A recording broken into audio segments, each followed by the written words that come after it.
This episode contains stories of child sex abuse and other disturbing incidents. If you need help, please call the National Domestic Abuse Hotline at 1-800-799-SAFE. Previously on The Toll. Poison control. He was not doing very well, so he had not been able to come up for the services. She tried to convince her family, and her family basically disowned her. And I just don't want him to drop dead when I go through, or people will think I poisoned him. Is she ever just sad? I mean, these omissions of emotions, right? It's tragic, really. I don't believe in coincidence. We all have a story. Nobody was able to make it because everybody was sick. A dark secret wrapped in emptiness and regret. Within a year, her entire nuclear family died. You know. Tons and tons of chemicals. The Toll. I'm Nancy Simpson. I'm an award-winning journalist who has spent decades chasing stories and investigating cases across the Ozarks. I've been setting this up piece by piece. The girl in the basement. This is where I pull all those pieces together to give you a more complete picture. This camera angle of the story veers away from the poison portion. Or does it?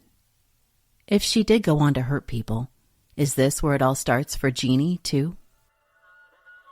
Season 1 of The Toll, The Path Back Home, is about my friend's cousin who was abducted and murdered in Springfield, Missouri in 1975. Shirley Jane Rose was 9. 2 months later, her body was found in a shallow grave north of the city.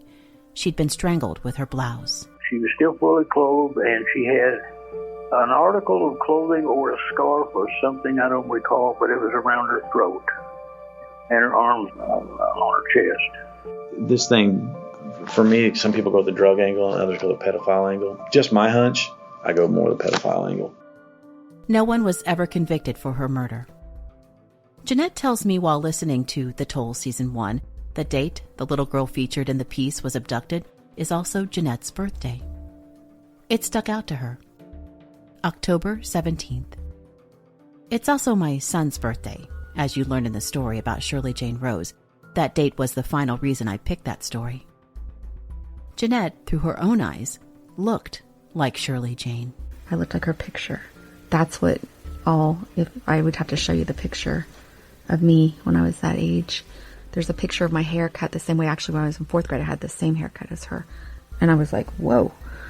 Jeanette was Googling missing girls and Missouri again and found me. I've actually never reached out to a media group before, so you are my first. It feels weird meeting someone in this type of a way and then just kind of spurting out a couple things that I wouldn't tell even my close friends, right? I know. It is a weird kind of way to engage with somebody where you're like, okay, I have this really dark secret and I don't know you, but I'm on the phone and it's all. Yeah. And so definitely, with your background that I was reading about as I listened to this very well done podcast, as I was looking at, well, this is somebody that has walked the walk, not, is interested in it because it's a passion of hers. So I believe you would probably understand the dynamics on why we never talk about squad and why we're so private. In Season 1, I reveal that I grew up in abuse and neglect. That's what she's talking about there. She says she wants to share a crazy story with me. We go 20 minutes talking about her dad being a sexual deviant, a peeping Tom, owning a blue car around the same time period Shirley Jane Rose was likely snatched off a street in Springfield, Missouri, the description of a car seen near Shirley when she was taken. And Jeanette zones in on their family's car. It's a blue Thunderbird. The family moved from Holt Summit, the body in the basement house, to Moberly for 6 weeks and then to Cameron, Missouri. Jeanette says she remembers her mom battling a fire in the front yard there, yelling at Jeanette to get back in the house. She was in 1st grade. I don't know if it was a practice fire in the yard or what. I remember I was at dance class and the police had to come, and somehow our car mysteriously caught on fire after this practice fire in the front yard. Yes, the blue car burned. And these memories just added to the mystery of her life after hearing the story of Shirley Jane Rose, abducted and murdered as she walked home from her grandma's house in Springfield, Missouri. Some said a man was trying to get her into his blue car. I don't say a whole lot during this part to Jeanette during our phone call. I just let her talk. Mainly because I'm about to throw up. I've just been trying to figure out who this girl is in this bag. And I'm thinking it's someone a little bit older because from my sensory overload of it, I mean, I smelled the smells. I smelled the smells. I saw her. I have that kind of memory, but I don't know how to speak about it. But I do know that I in my mind I thought this was a babysitter or what. But for 30 years, I finally got over it. For 30 years, this person would be under my bed or something in a bag, and they would slide out, and then I would unzip, and then she would help me, and you'll never forget. I mean, it's a horror show in my mind. In Jeannie's history papers, as she calls them, her stories, she talks about cars a lot, and this car is no different. It's got its own feature in great detail. 1965 blue Thunderbird, white leather interior, a classic, she calls it. Jeannie says they sold it in 1974 for $200 and that it wasn't running. The man's check bounced and they eventually ended up with the car back in about 1976, she writes. Her time frame is certainly not definite here, if those details are even true. She says the body and interior were still good, so they decided to have it painted and the engine worked on. Jeannie writes, they got it licensed and insured. Okay. She says she loaded it with kids and left for the grocery store. Quote, I made it all the way to town before it caught fire. I managed to get the kids out of the car and into the grocery store, and the fire department called, but the car was totaled by the time they got there. She says she got $800 from the insurance company. It cost $600 to fix up and lost $200 in the sale. She writes, so much for classic cars. Jeanette says she clearly remembers her mother messing with a fire in their yard not long before the car caught fire, yelling at Jeanette to get back in the house. That part. It sticks out to her. Jeanette also knows she was at dance class when the car caught fire because someone had to come and get her. Jeanette, being older and sharp, she might have been able to tell if something criminal had happened. Her not being around if the fire was set? That would make sense. Everyone is different, yes. It's just kind of hard to think of someone writing so many details about a car that was a flash in the pan in life. Unless the story needed to be told, explained. This is where Jeanette spins. Jeanette can't for the life of her figure out where her family would get the money to paint a car, why that would be important to them when her parents could barely put food on the table. The date on this chapter of Jeannie's writings about this car is January 30th, 2007. Her third husband, Bruce Fulford, died just 26 days earlier. So, a little over 3 weeks after Bruce died, while she feels heat and pushback from his family, she decides to write about her life in the 1970s? Okay. Owned 2 houses they couldn't sell and building a house in Cameron, Missouri while living in a double-wide. She wrote about the girls some, the baby boy being born, moving into the new home, the crappy cars, the Thunderbird, and the time she believes she bought a washing machine from a drug dealer. Then she goes on how Dennis discovered the Mormon faith and what a jokester he could be. And another rollover crash in a Datsun station wagon they owned was in there. It's nearly 20 pages long. I hired a private investigator to help me research a couple of things. This car was one of them. He wrote me, as far as the blue car, there's no record through DOR, Department of Revenue. The computerized info didn't go back that far. When I first told him about this story, he offered to look around for a fee. He quickly went, whoa. I mean, Jeannie's 4 husbands in and has moved a gazillion times in her life across, at least 5 states. He'd bit off more than he could chew for his flat fee. In Utah, he told me you have to go to the courts in person to get records. You can't request digital copies. And so much is so old. Anyway, I tried. The girl in the basement. Once the thought seeps in, it's hard to let go. These are not my dreams, my experiences. Yet, after listening to Jeanette explain the sights, the smells, the terror that ensued for 30 years, I have to be honest. I think about it a lot. Every day. A lot. I've done my own searches. 1975, right? So long ago. And if this girl was real, she could have come from anywhere, really. It's a web search rabbit hole that can consume an entire day, week, month, year, and decades, if you're Jeanette Robbins. I commented on how far Jeanette had gone, the lengths she'd gone to try and find answers. A message I received from her: this is not a joke that these things disturb me deeply for decades. It's part of my life, whatever it was. If this is true, Jeanette was realizing she'd been poisoned by her mom off and on, possibly her entire life. Her daughter had arsenic in her system, and Jeanette picked up that robin egg from the Easter candy mailed to her by her mother, and again she put it in her mouth. Remember that part? The private investigator there yelling at her to spit it out. Why on earth would she do that? Cognitive dissonance, she believes. The tension when two beliefs exist. She doesn't want to believe her mother would hurt her, yet she believes her mother may have hurt her. And because it's hard to think of both of your parents as evil. Even with all of this going on, Jeanette was able to tuck it away somewhere, make excuses for her mom, and claim her as the good one for a very long time. Jeanette says her dad would always say, "I will break you before you leave this house." She says he definitely broke her mom, and it's why she always felt so protective of her mom and siblings. Jeanette wrote, "My mom told me that she and my dad yelled and screamed at each other through their first year of marriage. I asked her what happened after that, and she said, 'I gave up.' She goes on to say, 'I don't need to say much more about him, but truly, she was always the good parent.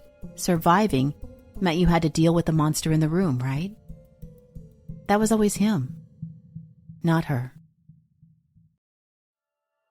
The interview I did with Jeanette for this particular section started with her saying that she's made peace with what her father did to her and that she forgives him, that she knows he loved her then and that she knows he loves her now.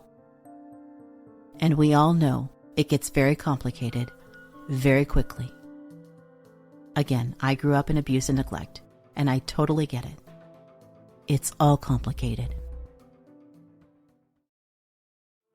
I have so many stories from Jeanette, both her telling me and many, many stories she wrote down and sent to her mother concerning her father's disturbing behavior. Jeanette says she never did directly ask her mom or anyone else about this. Chris? No, not even Chris. Chris was never the same, though, according to Jeanette. And even if Chris would talk to me, Jeanette says, it wouldn't do any good. Chris has no memories before the age of 18. 18? Yeah. Yep. Because that's Chris. There were a lot of things that went on that I guess don't have any bearing on this other than that something created my mother. My mother beat up against something through this time. So Chris has 8 children now. I certainly know that she is a wonderful mother and has taken care of her husband who's dying. And there's nothing I would ever want to do that would hurt Chris. But she was a traumatized child and very dissociated. Yeah. But the problem is she could never remember. I could never forget. I want to remind you of a story we've heard before. Jeanette, and that one conversation she says she'll never forget with her dad. I know that when I was in 5th grade, he asked if he could talk with me. And then he took me outside and he said, It's a beautiful starry night. And he goes, I just want you to know I love you more than anyone, maybe even more than your mother. And he said, have I ever hurt you? I said, no. But I felt I never liked to be by myself. I said, no.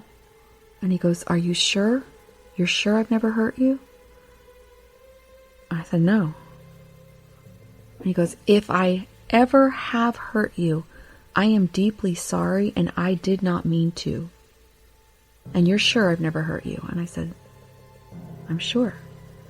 But later, as the PTSD tends to do, then more and more came out. Rather than just waking up with him on me with his hand over my mouth, those things started to evolve into what was really going on.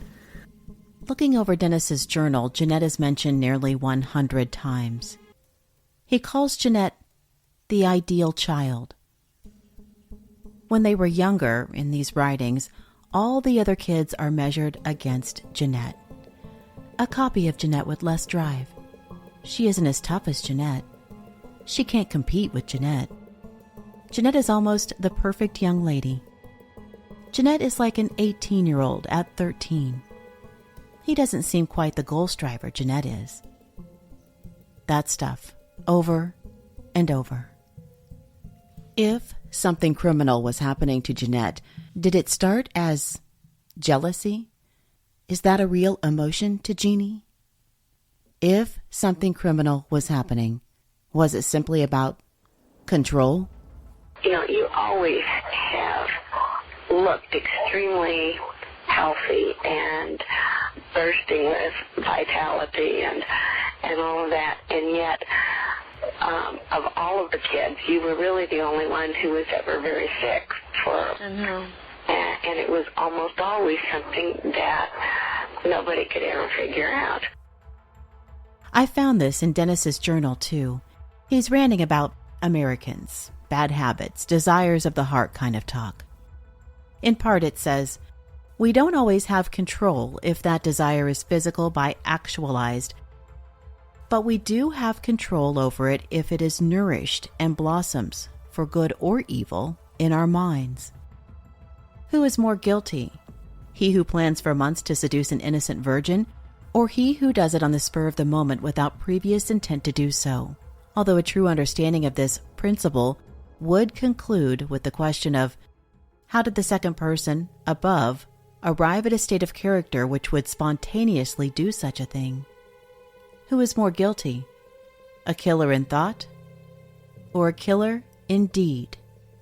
Usually the one in deed indicates a stronger desire, but not always. That's in Jeanette's father's journal.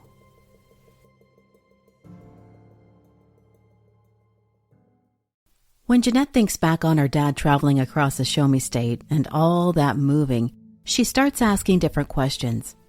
You have to remember that roads are better, vehicles are better, traveling is much, much easier today than it was back then. He was gone for days, weeks at a time, during many of her younger years. Jeanette, during her Google searches, found a woman who went missing in June 1972 from Verona, Missouri. Christine Seal. Her young son was found in the couple's home alone. 1 year prior, Dennis, Jeanette's father, had Monette territory, close proximity in southwest Missouri. The family did not move down there with him during this short stint. Jeanette's mind wanders. I can place the family in Jefferson City at the time of the young mother's disappearance. Did Dennis run back down there for a week or so to help train or renew policies for his job as a traveling insurance salesman? Christine's husband told a TV reporter that his wife drew people to her because she would carry on a conversation with anyone about anything. This is the toll on Jeanette. Her father sneaking out of windows, walking neighborhoods at night, carrying a gun. Jeanette says he loved his games. It's what runs through Jeanette's mind. Jeanette says when she was in high school, during times when the family's phone was working, her and her best friend would receive calls from a man asking if they liked enemas. Dennis told him to blow it off. The third year that it started happening, Then her dad, who was a PhD doctor over at the college, called a meeting with our families, and he was the bishop actually of the church, and he goes, okay, this is getting serious. Our daughters are getting stalked by this creep about enemas. My dad was not worried at all. He goes, oh, it's probably nothing. The calls stopped because they said they were getting a police tracing on it. We never got another one after that. I never suspected it was my father, ever. But years later, I have no question it was my father calling, making these calls. I have an email between Jeanette and that best friend talking about this subject. Jeanette says enemas were a big part of her growing up.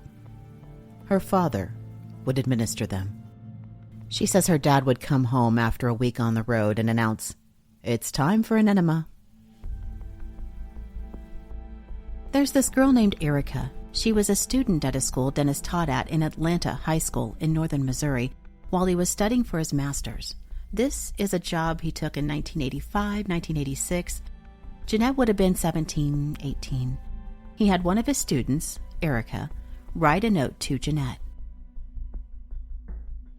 Erica used the name Chippy Cheeks in there, something Dennis called Jeanette when she was younger. It pissed Jeanette off. It starts by saying she wrote a note to Jeanette the day before, but that Dennis forgot to give it to her. Erica blames Dennis's gray hair, hinting he's forgetful because he's old. She writes, "It's here again, dreaded report card day. I tell ya, I'm just not myself when it comes to report card day." Well, Chippy Cheeks? Jeanette says she met Erica, forced friends because of her dad. The distance between their home in Spring Lake outside Kirksville to Atlanta was 31 minutes. And that was a pretty good trip back in the 80s. Jeanette says she remembers her dad bringing Erica to church. She had a single mom. With what Jeanette has to say about her dad's indiscretions, this all seems odd. Then, all of a sudden, Jeanette's senior year and 6 weeks before graduation, Dennis quit his job and announced the family had to move to Ottumwa because of work. Again, I was so confused on why she graduated from the school in Iowa, and that's why. Jeanette later found out that the burned-out shell of a house in Spring Lake went into foreclosure and then burned again for good. To be clear, the timeline for the girl in the basement does not match up to Shirley Jane Rose's disappearance, the girl from Springfield, Missouri. It couldn't have been Shirley down there in that zipper bag. Her dad having a blue car, stationed and traveling throughout Missouri in 1975 when Shirley was abducted and murdered, those boxes remain checked. That's all I can say about that.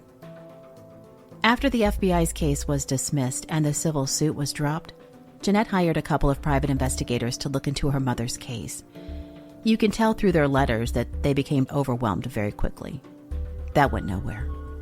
Then she hired a private investigation firm by the name of Beacon International Group to track down the babysitter who lived on their street. And they did, Brenda. She was in a terrible car accident at 16 and had to live in a group home. She died in 2004. Jeanette has now been able to account for the babysitter and the high school girl who lived with them for a time. Jeanette had confided in her mom and aunt about her dad's abuse following Dennis's death. During the investigation, Jeannie was asking the siblings about it. In an email to her mom in 2013, Jeanette says this made the siblings turn on Jeanette and started that crazy campaign. Like out of the blue, Denise said, "Mom said you talked to her on the phone and said all these horrible things about Dad, and you are crazy." It was that recorded phone call. As I go back through it, I can hear that Jeannie, the mom, was actually the one who brought it up. I remember, when you were first talking to me about your dad and abuse and so on. And while even still, I really don't understand how it could have happened. I do remember that I was trying to be very, very conscious of listening to you and accepting what you said as as your memories and things like that. The reason I didn't really remember it very much is because it was while I was sleeping. I think that's why it's mostly foggy, nightmares, just stuff like that. Because he was always in our room while we were sleeping and stuff. And it is hard to determine stuff. So I think that's why it was so confusing to me and why it was such a swirling mess in my head was because... Bruce is waking up. Oh, okay. We'll go to your office and I'll talk to you later, honey. Bye-bye. Okay, thanks for talking. Bye. Her mom writes, as for talking to Chris and Denise about what you had said about your dad, I was wanting to know what they thought, and they remembered. That's why I told them. They did not think anything had happened. I don't remember anyone saying you were crazy. I do apologize for talking to them about what you said to me in confidence. That was not the right thing to do. I was and continue to be very haunted by your feelings of having been abused, and I have never known what to do or think about that. Her ex-husband, Matt, says Jeanette going to therapy for 5 years was good, but certainly very challenging. I do recall her making some breakthroughs, but I don't remember. I mean, it was kind of it seemed like it was a slow process. But then it was also going through therapy was like raising new issues. So I remember like she doubted her sexual abuse for a while and told it was like, told her therapist that she was crazy. I mean, this is what I recall her telling me. So it took her a while to even accept that. But eventually she did. The girl in the basement. Jeanette says her son, Luke, when he was little, was playing a sport and a teammate got hit in the mouth. Adults wrapped the kid's face up where all you could see was his bleeding mouth. Jeanette says it was a moment of PTSD, a flashback to this moment of the girl in the basement. She says she had a panic attack and had to leave. During our visit to the house in Holt Summit, Missouri, it was important to go peek in the bedroom, what used to be her bedroom. She whispers about the windows. They're very significant to Jeanette. When she was in college, Jeanette told Dennis on the phone she had a dream about her old bedroom in Holt Summit. When she walked in the door during a visit, he demanded she go in a different room and tell him every single detail about the dream. It was my childhood curtains, and this man's face came around behind the curtains and started crawling on the floor towards me. And he looked at me, and he turned beet red. He stood straight up, and he walked straight to the door. And I go, Daddy, because he made me call him Daddy. I go, Daddy, I'm not. And he put his hand up, and he goes, no. And then he went out, and he wouldn't hear it. And he started telling people it was crazy. Behind my back. Holt Summit's where a lot of my nightmares came from. I think he had some stuff going on in Holt Summit, so. She knows now she was remembering him being in her room, crawling on the floor toward her, and he wanted to know exactly what she remembered. While we're visiting there in Holt Summit, we tell the very kind couple thank you for letting us in. They certainly didn't have to do that. We're back in the car. Jeanette keeps running through the same things over and over. The same thing she's done for decades. But my trauma wasn't really with... I don't know who my trauma is. There was somebody in a bag down there. That's all I know. That's all I can say. It's very... And then Chris and I both were traumatized after that.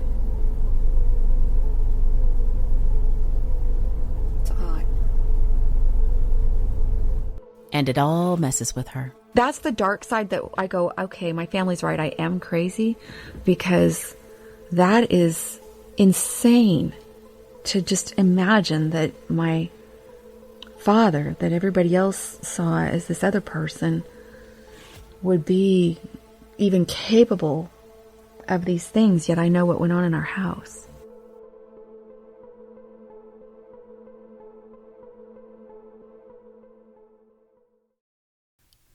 I want to pause here and address something.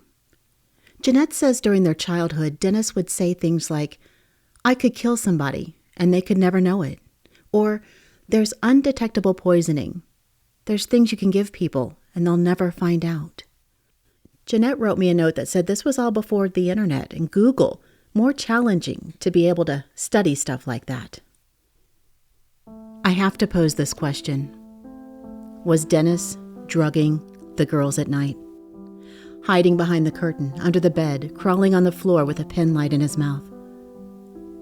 Beyond your brain blocking the bad stuff, trying to protect you, is the reason Jeanette's recollection of her childhood so dreamy, hazy? Because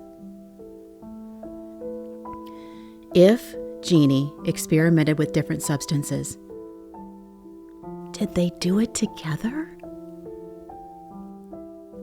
If real, could the girl in the basement be the victim of a couple who took it too far? Jeanette says her mom, after Dennis's death, said things like, "Oh, that man knew he was going to die." But some would say, "I had a hand in it." What does that mean? Jeanette remembers she called a cold case hotline in Missouri and told them about her mother being investigated by the FBI for poison, and that she was concerned about the memories of a girl in a zipper bag in the basement of their home in Holt's Summit. She says the call taker was very concerned and took Jeanette's information. She says they later called her back and authorities took the tip seriously, but couldn't find any record of a missing girl in the area. There should be a record of Jeanette calling that in, though.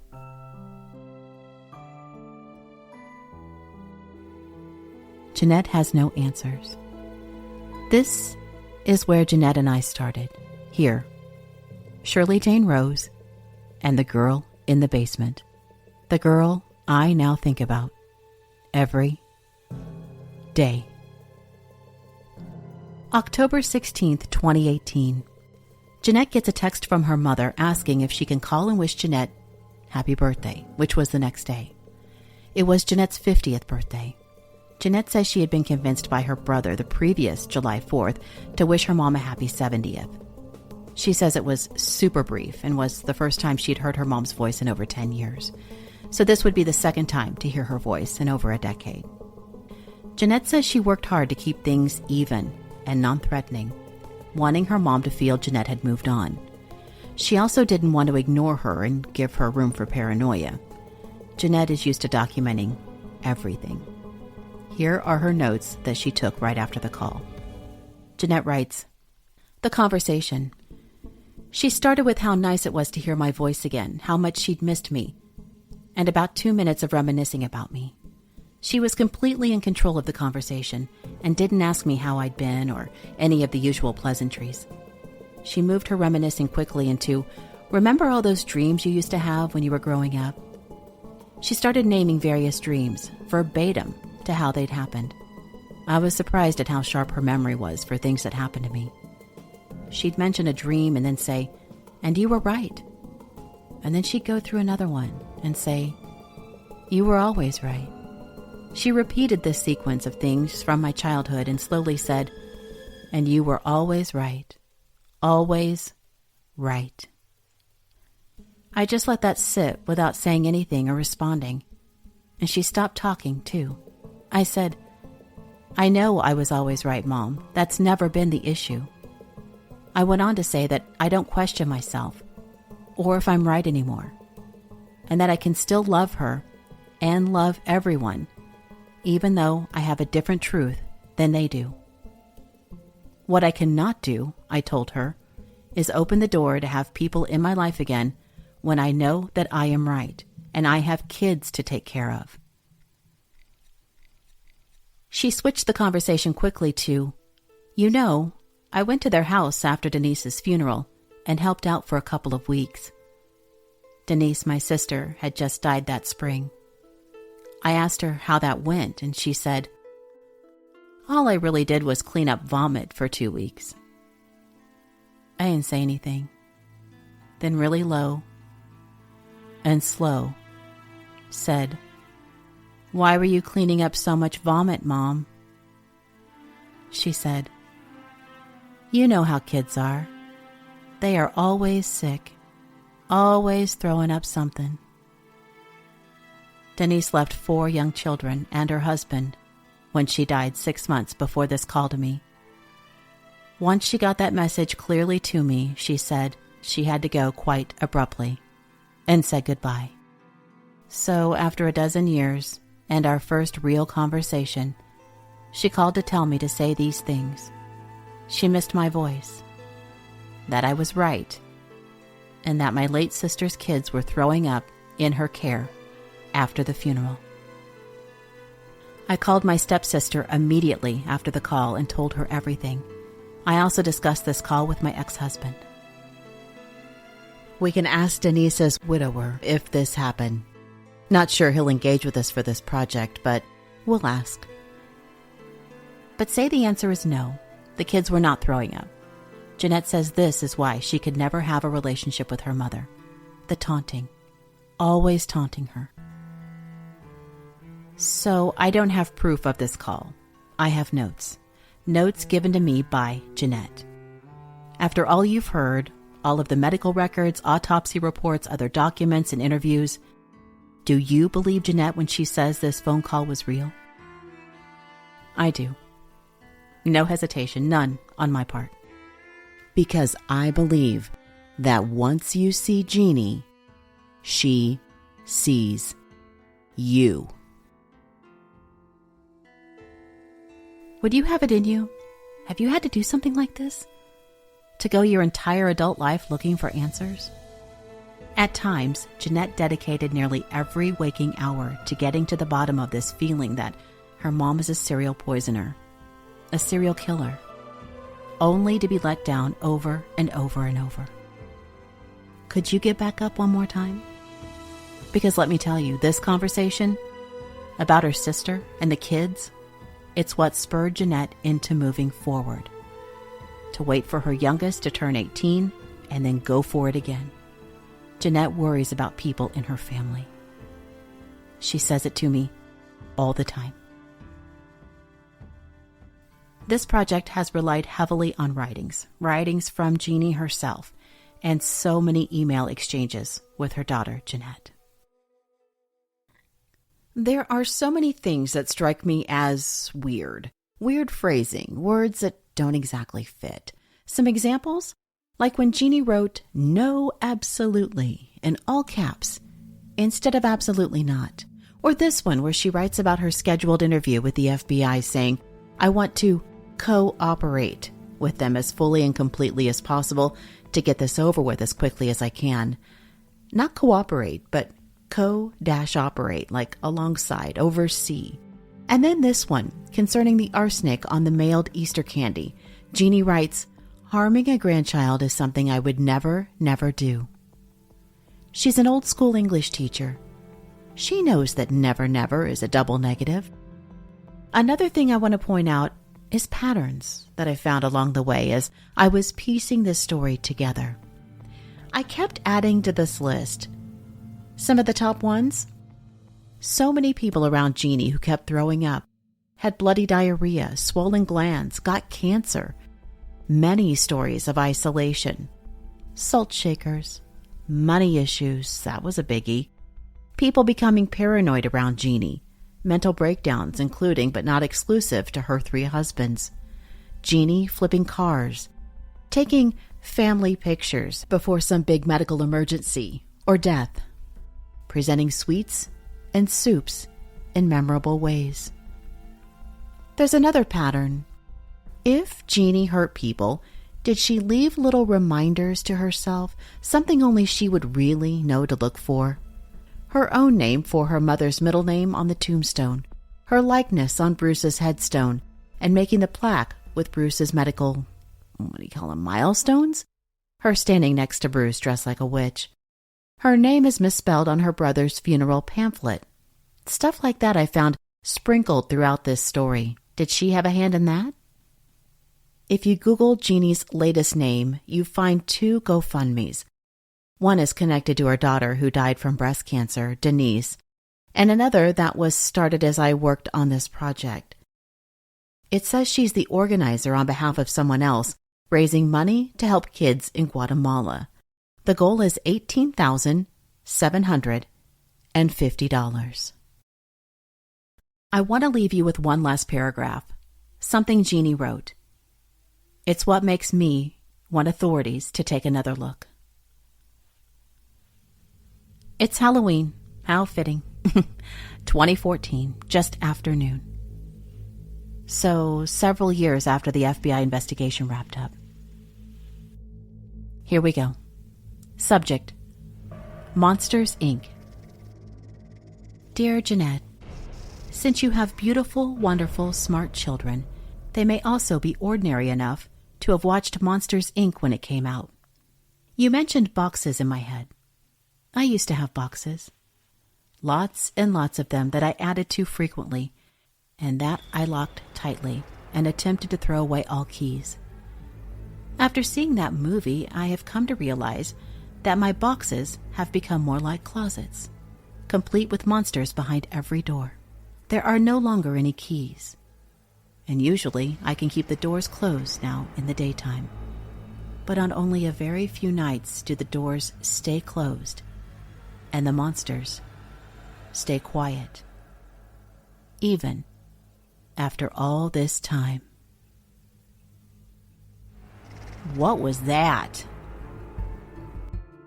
Jeannie goes on to write that she saw a counselor during the last years of Bruce's life, husband number 3. Her words, this particular therapist did not probe the past. Jeannie goes on to write, I'm so sad that you are going through the kind of hideous things in your life that cause you to shake inside. I know what that is, and it is soul-crushing. Jeannie, the mom, then promises privacy if Jeanette wants to talk. She ends the message with this: I will gradually open a couple of closets and try to let some monsters out into the light of day, but there is nothing really pressing me down right now. I am very happily married, and I have a lot of peace in my daily life. There is a solid ground that I must lay out for you, however, and you can accept it or not, but it is the truth, and it is at the bottom of who I really am, and is the window through which you must look at everything about me if you are to truly understand anything. First, I did nothing to harm your dad, nor did I ever even think about it. Second, I did nothing to harm Roy, nor did I ever even think about it.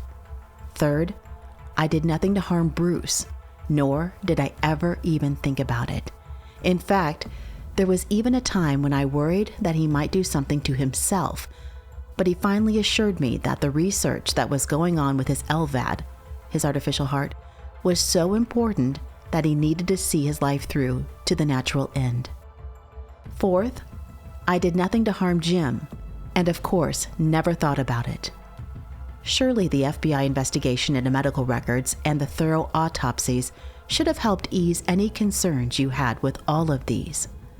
Last and most importantly, I never did anything or would ever even had a thought in my mind to harm you or any of your children. I can't even imagine what kind of monster you must have thought I was, and I hope that is past tense. You don't have to tell me that you absolutely know all of these things for facts. They just are. I have a lot in my life that I need to repent for, have repented for. There is much that I wish I had done and not done. I'll open closet doors gradually. Thank you for the opportunity. I need someone to talk to also, I guess. Love, Mom. There are more people than those who I've mentioned in Jeannie's circle who have gotten sick and died. The Fulford children, Bruce's children, have so many more stories that I just don't have access to right now. I hope they write a book. I'll be the first in line to buy it. I created the first draft of this podcast over a 3-year period. It was like the investigation podcast as I dug into all the emails, documents, police reports, and medical records. It's chronological, loaded with more emails, longer portions of interviews, stuff like that. And it turned out to be more than 16 hours long. It's a lot. So this is my second go-around. Now, portions of the original work will be used as bonus material here. But that longer version, I do believe there's a place for it one day. Hopefully something we can release if things progress. I do want to offer it to authorities, though, who want to take a look at this case. That's who I really wrote it for anyway. Complete with a nearly 200-page timeline loaded with documents, newspaper articles, and pictures. I have it all packaged and ready for investigators. I'm easy to find. I'm Nancy Simpson. The Toll. Poison. Control.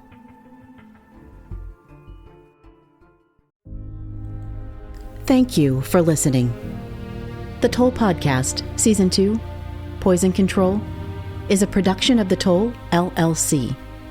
Creator, investigator, host, and audio producer, me, Nancy Simpson. Executive producer, Pamela Shelby. Original intro and recording by Jay Lashley. Special thanks to Shelby Powers for assisting with web design and original brand identity. Music by Fesliyan Studios. Reproduction or any part of this broadcast without the express permission of The Toll, LLC is prohibited. Get updates at our website, thetollpodcast.com.